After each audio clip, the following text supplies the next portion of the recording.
Aaron Rodgers is still hunting for a new helmet.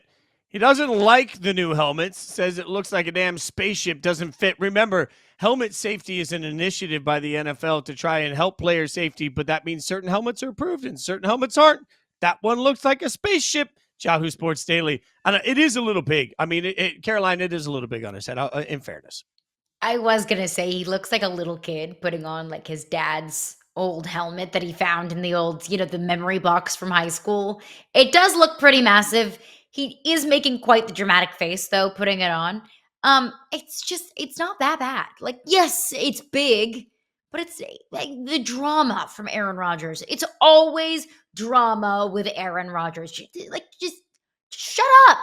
Like, shut up. You always have to have a comment about everything. I'm so over Aaron Rodgers and just his talking always, all the time.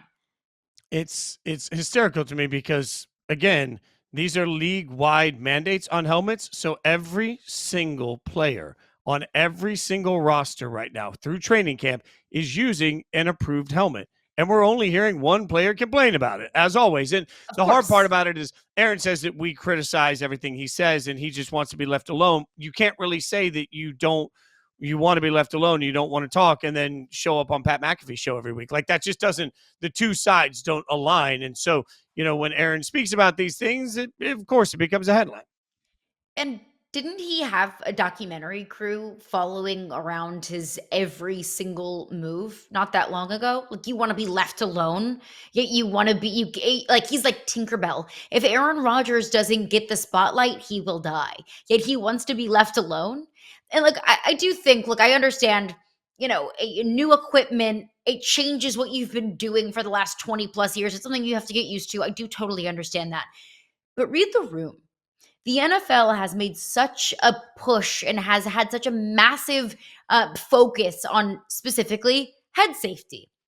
That's unfortunately CTE has been directly linked to the game of football, that we've had, new concussion protocols, that the league and individual teams, very rightfully so, are taking head safety and concussion protocol very, very seriously. So if you don't like the helmets, look, Aaron, I get it, but read the room. The league is trying to do at least something to eliminate concussions and the long-term effects of concussions and head injuries. Just don't say anything at all. You don't need to say anything publicly, because as much as he says, leave me alone, he continues to be the one, not us. Aaron continues to be the one that butts himself into the headlines. Look, you ever want to have a drinking game early in the morning, take a shot every time I talk about the fact that things are collectively bargained, because it's something I stand on all the time.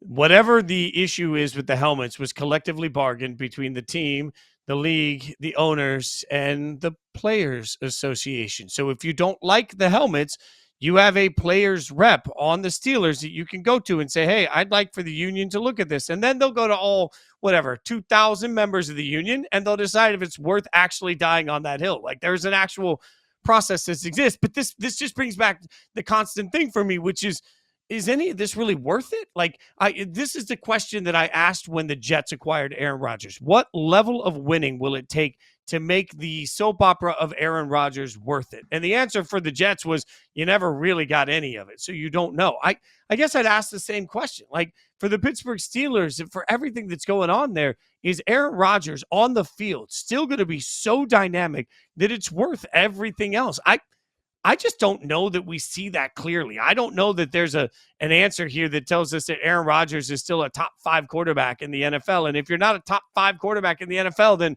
man, like, just stop. Like, this is a level of attention that you can get away with demanding when you are one of the main focuses of the league from your play. Aaron Rodgers isn't that guy anymore. It's fine. He's fine. He's not terrible. He's not him anymore. He's definitely not a top 5 quarterback in the NFL. It's a far cry from the top 5 quarterback in the NFL. I think the Steelers are just hoping, can we get 75% of back-to-back league MVP Aaron Rodgers? Like, can we live with that?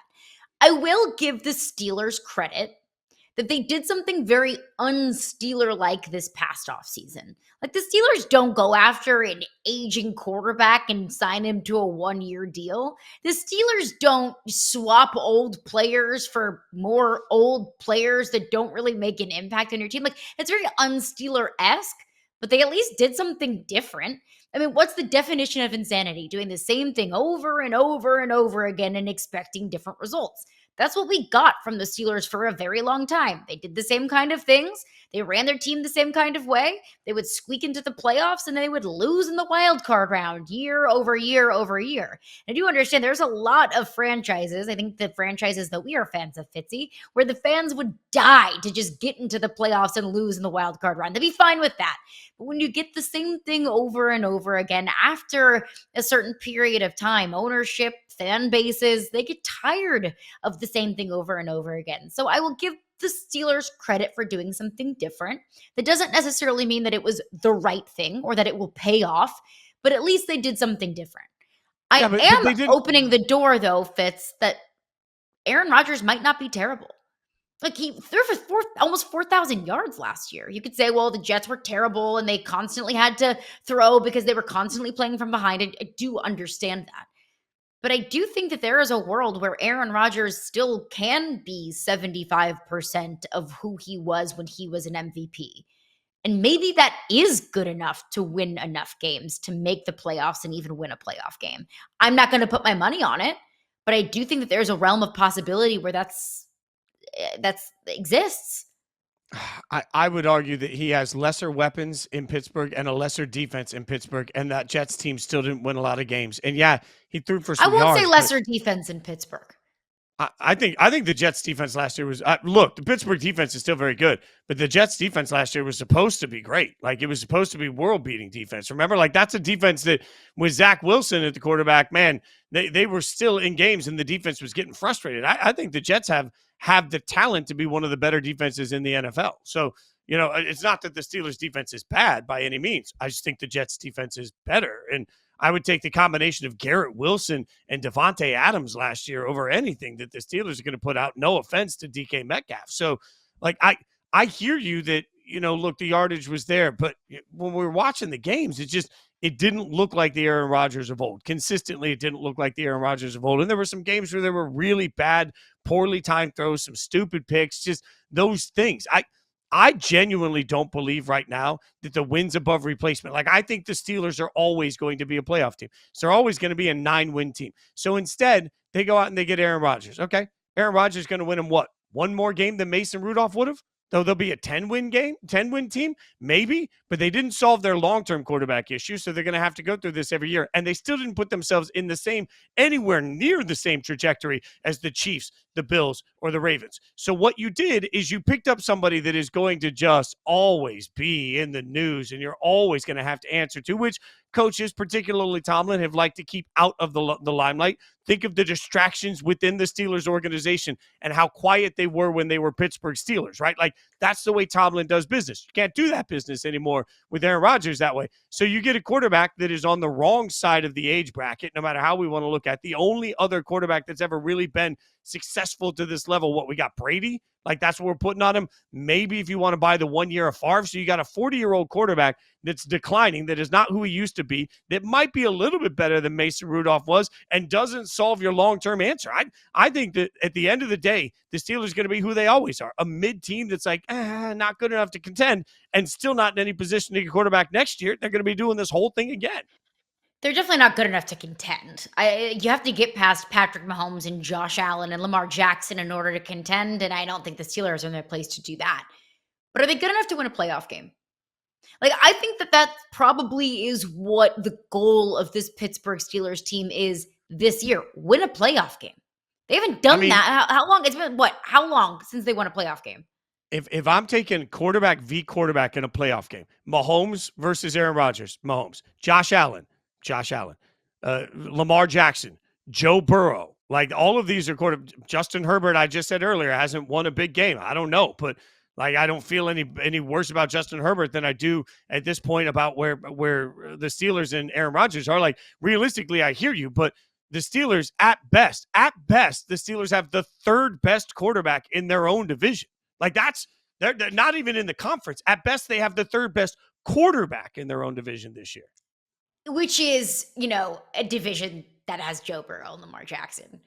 But that's what it But has. still, I don't think anybody in Pittsburgh is expecting Aaron Rodgers to be better than Joe Burrow or Lamar Jackson. That's the thing, is I don't think that the Pittsburgh Steelers made the decision to go after Aaron Rodgers because they're saying, we're going to win the Super Bowl. Of course not. Why would you pick up a 41-year-old quarterback that is not the same guy that he used to be, that is just 2 years removed from an Achilles injury at 41 years old because you're trying to win a Super Bowl? Look, I don't know what the goals of the Steelers franchise are long term, but right now they're just kind of sticking in the mucky middle. They're consistently a 9-8 football team that gets into the playoffs and doesn't do anything in the playoffs. That gets frustrating, right? But I think the Steelers can hang their hat on, we're always consistently making the playoffs. That's what their plan is this year, I think. Let's get in the playoffs. Let's try to win a playoff game with a guy who knows how to win playoff games. It's a much different conversation of what's the Steelers' plan in 2026 and beyond. A good organization. Because frankly, I have no freaking clue what their plan is in 2026. Good organizations make those plans. And I will say this loudly. When this gets clipped off in social media and people start commenting on it, no team is going to start hotter than the Pittsburgh Steelers. Look at their schedule. No team is going to fall off the cliff more than the Pittsburgh Steelers. They are going to start with a hot run, and then they are just going to fizzle out through the end of the year. And we're all going to overreact to both sides. When the reality is right now, today, we have the best sense of who they are. They're a 9-win football team. Okay,